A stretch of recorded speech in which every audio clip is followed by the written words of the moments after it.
तुम्हाला समजा सिरम वापरायचाच झाला तर सगळ्यात सेफ म्हणजे तुम्ही वापरू शकता तो आहे नियासिनामाइड सिरम. अच्छा. म्हणजे तो अगदी सेफ आहे, त्याचे काहीच साईड इफेक्ट नाहीये. तुमची स्किनमध्ये काहीच इश्यू नसेल आणि तुम्हाला ते चांगली स्किन मेंटेन ठेवायची असेल तर तुम्ही सिरम्स वापरा.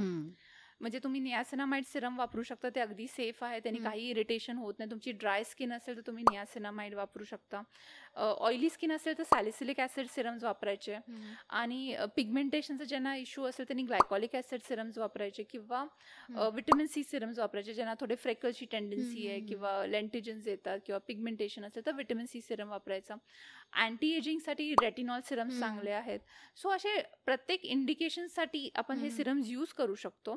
अगेन सिरम्स कसे राहतात, थोडं माइल्डर फॉर्म राहतात. सिरमची क्वांटिटी खूप कमी करायची, असं नाही की खूप घेऊन असं अप्लाय करायचं आहे. त्याचं एक म्हणजे ड्रॉपर जो असतो तो एक घ्यायचा, पाम मध्ये घ्यायचा आणि मग डॉट्स करून अप्लाय करायचे. एक असं नाही की खूप क्वांटिटी घेऊन.